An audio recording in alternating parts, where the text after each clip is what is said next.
তাহলে আমরা এখন যাচ্ছি অ্যাসিটাইল কোয়ে সৃষ্টি। আজকের যেটা পড়া সেটা হচ্ছে অ্যাসিটাইল কো এনজাইম সৃষ্টি, অ্যাসিটাইল কোয়ে সৃষ্টি। কথা ভিত্তিক আমরা লিখে ফেলবো। তাহলে শুরু করো সবাই, হেডিং দাও অ্যাসিটাইল কোয়ে সৃষ্টি। সৃষ্টিটা লিখে দিবা ধাপের সাথে। আচ্ছা, এখানে আমরা যদি প্রথমে লিখে ফেলো গ্লাইকোলাইসিস প্রক্রিয়া শেষে যে পাইরুভিক অ্যাসিড সৃষ্টি হয়, গ্লাইকোলাইসিস প্রক্রিয়া শেষে যে পাইরুভিক অ্যাসিড সৃষ্টি হয়,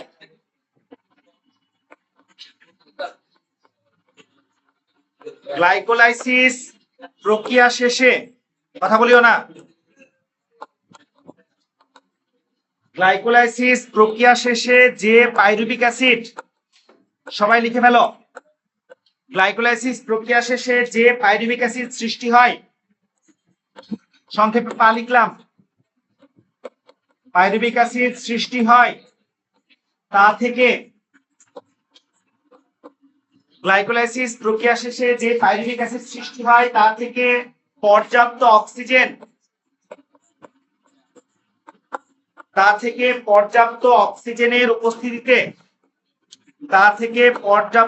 অক্সিজেনের উপস্থিতিতে, তাহলে অবাধ শ্বসনে কেন অ্যাসিটাইল কোয়ে হয় না? কারণ অক্সিজেন থাকে না। পর্যাপ্ত অক্সিজেনের উপস্থিতিতে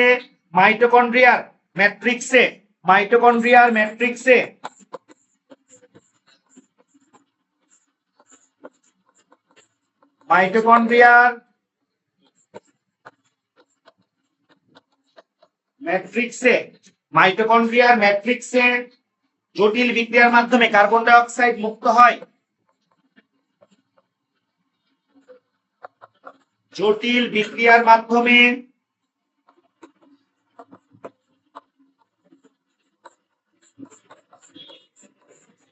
কার্বন ডাই অক্সাইড মুক্ত হয়।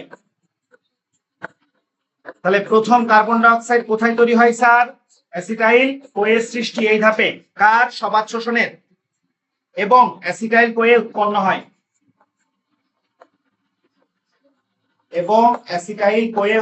হয়।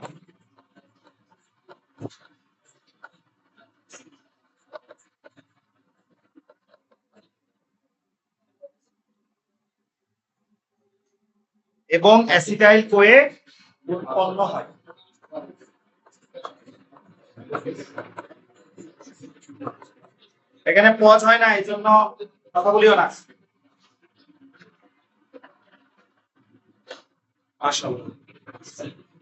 এরপরে আসো, এরপরের লাইনে লিখো, যেটা আমি লিখতেছি আশা করি তোমাদের লেখা হয়ে যাবে সাথে সাথে, আর আমারও আগে হয়ে যেতে পারে। লিখো এই বিক্রিয়ায় পাঁচটি কোফ্যাক্টর, এই বিক্রিয়ায় পাঁচটি কোফ্যাক্টর,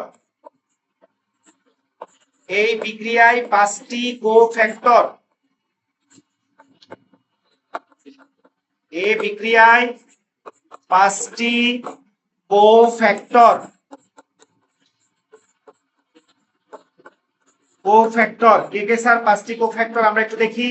একটা হচ্ছে TPP, vitamin B one, thymine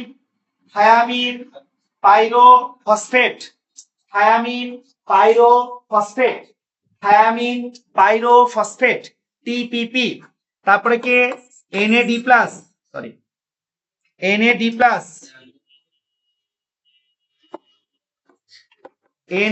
plus, তারপরে Mg2+,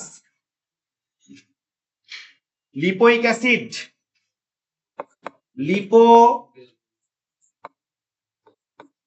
সংক্ষেপে এল এ দেওয়ার পরে এলে দিব। হ্যাঁ, এখন লিখে দিলাম লিপোইক অ্যাসিড। কয়টা হলো? চারটা। একটা হচ্ছে TPP, NAD+, Mg2+, lipoic acid এবং কোএনজাইম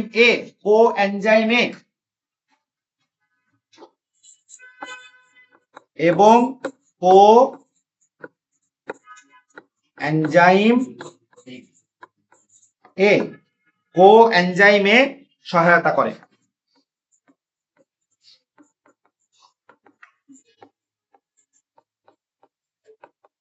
সহায়তা করে। বাস, এরপরে আসো 3 থেকে 4টি এনজাইম সমন্বয়ে গঠিত 3 থেকে 4টি এনজাইম সমন্বয়ে গঠিত 3 থেকে 4টি এনজাইম সমন্বয়ে গঠিত 3 থেকে 4টি এনজাইম সমন্বয়ে গঠিত মানে একটা কমপ্লেক্স এনজাইম বলতে পারো। এনজাইম সমন্বয়ে গঠিত pyruvic dehydrogenase complex, pyruvic dehydrogenase complex, pyruvic dehydrogenase, pyruvic dehydrogenase complex, pyruvic dehydrogenase complex, complex enzyme এ বিক্রিয়ায় সহায়তা করে।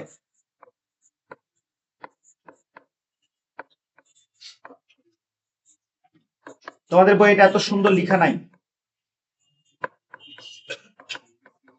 এটা এটা একটু অবুঝ জাতীয়, এখানেও যদি অবুঝ অবুঝ কেন জানো, কারণ আমরা ওই সংকেত গুলো জানি না, এই জন্য অবুঝ। তাহলে এমসিকিউ বা সবকিছুর জন্য চিন্তা করবা, এখান থেকে এই শব্দটা একটা গুরুত্বপূর্ণ, 3 থেকে 4টি। তারপরে হচ্ছে কয়টি কোফ্যাক্টর, কোফ্যাক্টর 5টি, এই দুইটা এমসিকিউর জন্য মনে রাখবা। আর এটা হচ্ছে প্রথমে বেসিক কথা, তো ডিপেন্ড করবে আমার কয় মার্কের জন্য আসতেছে। আচ্ছা, তাহলে যদি আমরা এক লাইনে বিক্রিয়াটা কমপ্লিট করতে চাই, এক লাইনে, তাহলে বিক্রিয়াটি হলো, তাহলে সংক্ষেপে দেখানো হলো, সংক্ষেপে, সংক্ষেপে বিস্তারিত দুইটাই খুব একটা বড় না, সংক্ষেপে, সংক্ষেপে। তাহলে 2 এর জন্য আসলে এতটুকু আমি যা দিচ্ছি, যতটুকু দিলাম 2 এর জন্য আসলে শেষ। আর 3 এর জন্য আসলে একটু বড়, 3 এ আসে না এটা, তারপরে লিখতেছি দেখো। তাহলে এখানে CH3 CO COH, বলো তো এটা কার সংকেত লিখলাম? Pyruvic acid. C3H4O3, C3H4O3, C3H4O3। আচ্ছা, এই পাইরুভিক অ্যাসিডটা কি হবে দেখো, এই পাইরুভিক অ্যাসিডটা এই বিক্রিয়াতে NAD+ কাজ করবে, বুঝো? কে কাজ করবে? NAD+।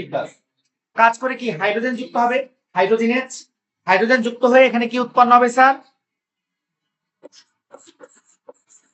NADH+H+ অথবা NADH। ওকে, তাহলে যেদিকে উৎপন্ন হবে ওইদিকে তীর চিহ্ন, যেদিকে উৎপন্ন হবে সেই দিকে তীর চিহ্ন, মাথায় রাখবা। এই ক্ষেত্রে কাজ করতেছে কে কে? 3টা cofactor, TPP, thymine pyrophosphate, thymine pyrophosphate.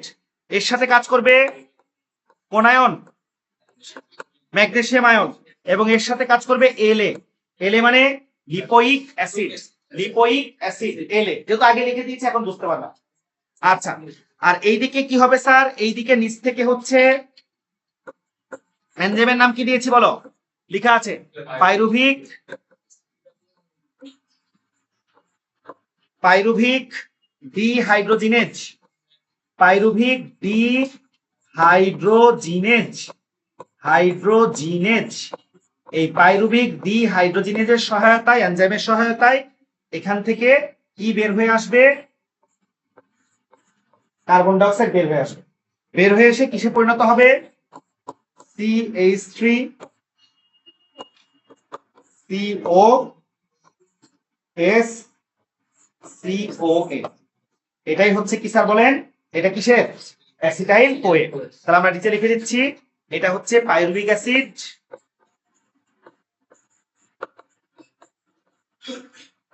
এটা হচ্ছে পাইরুভিক অ্যাসিড,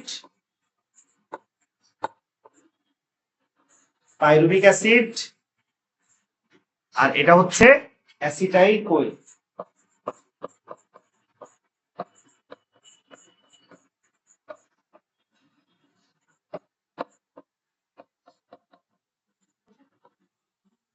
বাস, পাইরুভিক অ্যাসিড এবং অ্যাসিটাইল কোয়ে, দ্রুত লিখে দাও।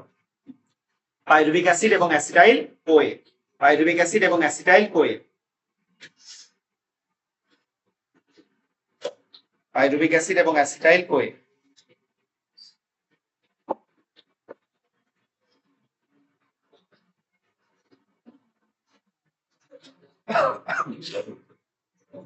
হয়ে গেছে না স্যার? যেটা আমি লিখতেছি বেশি সময় লাগার দরকার কথা না। তাহলে এটা গেল একটা পার্ট। এবার আসো পরবর্তী পার্টে যাই আমরা। তাহলে আমরা 2 নাম্বার পেজে যাচ্ছি, কারণ কি এক পেজে অল্প অল্প থাকলে একটা স্লাইডের মতো থাকবে সুন্দর, বেশি লিখলে এটা পিডিএফ এর মতো একদম হিজিবিজি হয়ে যাবে। কারণ তোমরা বলবে এটা কি হিজিবিজি, এটা কি আরো হিজিবিজি, আরো হিজিবিজি। এবার তাহলে আমরা কি লিখবো স্যার? নো, এবার হচ্ছে এই টপিকটাই দিব, বিস্তারিত। ওই 4টা ধাপ তো খুব একটা বেশি ঝামেলা হবে না, বিস্তারিত একটু দিয়ে দিচ্ছি তোমাদের জন্য। বিস্তারিত, তাহলে বিস্তারিত কি দেখো? Pyruvic acid. তাহলে বিস্তারিত শুরুতে দেখো কি? Pyruvic acid.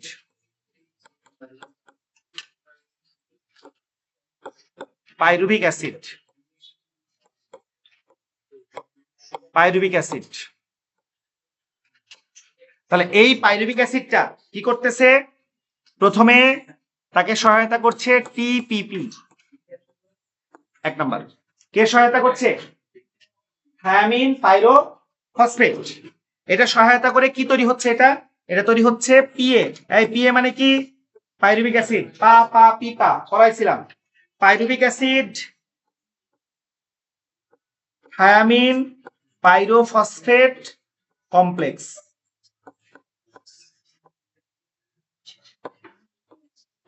Complex, okay. এবার আসো, এবার কি হচ্ছে? এই পাইরুভিক অ্যাসিড থায়ামিন পাইরোফসফেট থেকে একটা কার্বন ডাই অক্সাইড বের হয়ে যাচ্ছে। তাহলে সবাই বলো, পাইরুভিক অ্যাসিড কয় কার্বন বিশিষ্ট sir? 3 carbon. Pyruvic acid thiamine pyrophosphate কয় কার্বন? 3 কার্বন। কিন্তু এখান থেকে যখন বের হয়ে যাবে একটা, তখন কয় কার্বন হবে? 2 কার্বন। 2 কার্বনের অ্যাসিটালডিহাইড, 2 কার্বনের এই দিয়েও দেওয়া যায়।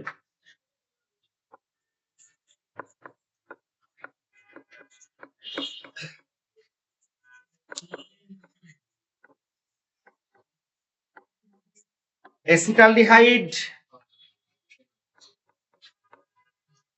TPP complex, acetaldehyde TPP complex, acetaldehyde TPP complex গঠন করবে।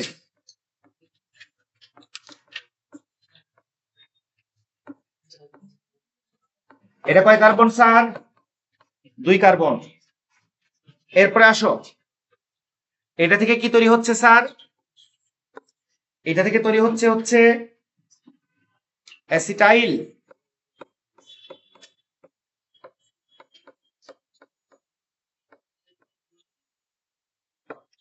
Acetyl lipoic acid complex, acetyl lipoic acid complex.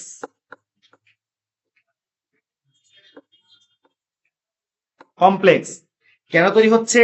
কারণ এখানে এসে কি হয় দেখো, এখানে এসে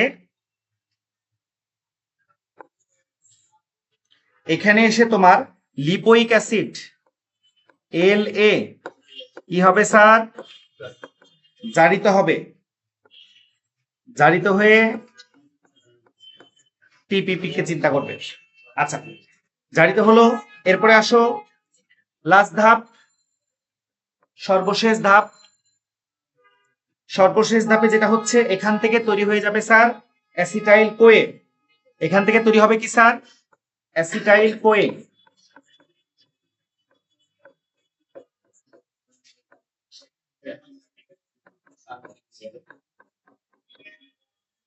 অ্যাসিটাইল কোয়ে তৈরি হবে, এবং অ্যাসিটাইল কোয়ে তৈরি হচ্ছে এখান থেকে। তখন অ্যাসিটাইল কোয়ে তৈরি হওয়ার পথে, অ্যাসিটাইল কোয়ে তৈরি হওয়ার পথে এখানে কি হয় দেখো, এখান থেকে তোমার লিপোইক অ্যাসিড সে কি হয়ে যায়?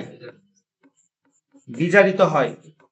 সে বিজারিত হয়, তাহলে বিজারিত হলে এই বিজারিত থেকে জারিত মানে এখানে একটা ক্রিয়া বিক্রিয়া হয় এই জায়গা থেকে এই জায়গার মধ্যে মাঝখানে কাজ করে।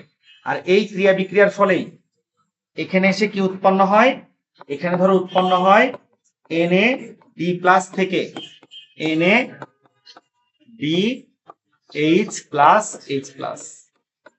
তাহলে দেখো এটা পুরোপুরি হয়ে গেল। আমরা একটু ছোট করে পুরোটা একসাথে বলে দিচ্ছি তোমাদেরকে, এনজাইমের নাম অত দরকার নাই। আসছে না? সব আসছে। তাহলে এখানে খেয়াল করো যে এখানে কয় অণু পাইরুভিক অ্যাসিড? এক অণু পাইরুভিক অ্যাসিড। তাহলে এখানে অ্যাসিটাইল, এটা কয় carbon sir? 2 carbon. Acetyl CoA যেটা তৈরি হলো এটা কয় কার্বন? 2 কার্বন। ঠিক আছে, তাহলে পাইরুভিক অ্যাসিড থেকে 3 কার্বন একটা যৌগ থেকে 2 কার্বন একটা যৌগ পরিণত হলো, অবশেষে একটা কি পাওয়া গেল? Carbon die oxide. তাহলে গ্লাইকোল অ্যাসিড যে কয় অণু পাইরুভিক অ্যাসিড তৈরি হয়েছে? 2 অণু। কয় অণু? 2 অণু। তাহলে 2 অণু থেকে কয়টা অ্যাসিটাইল কোয়ে সৃষ্টি হবে? 2টা। কয় অণু কার্বন ডাই অক্সাইড পাওয়া যাবে? 2 অণু। কয় অণু কার্বন ডাই অক্সাইড পাওয়া যাবে? 2 অণু। কয়টা NADH+H+ পাওয়া যাবে? 2টা। তাহলে এই জায়গায় আমরা কি কি পেলাম দেখো, এই জায়গায় আমরা 2 পাইরুভিক অ্যাসিড থেকে আমরা পেলাম 2টা কার্বন ডাই অক্সাইড মানে 2 অণু কার্বন ডাই অক্সাইড। এখান থেকে আমরা পাইলাম 2 অণু অ্যাসিটাইল ও এ পেলাম 2 অণু, এবং এখান থেকে আমরা শক্তি হিসাবে কি পেলাম? 2 অণু NADH+H+। আমরা আগে থেকে জানি যে একটা NADH+H+ সমান কত? 3। তাহলে এখানে শক্তিটা যখন কোথায় যাবে? ETS এ যাবে, এখানে শক্তি তৈরি করবে না। যখন ETS এ যাবে তখন এখান থেকে কি হবে বলো? 2 × 3। তাহলে ETS এ যে এখান থেকে কত হবে? 6 অণু ATP উৎপন্ন হবে। তাহলে অ্যাসিটাইল কোয়ে থেকে কয় অণু ATP উৎপন্ন হয়? 6 অণু।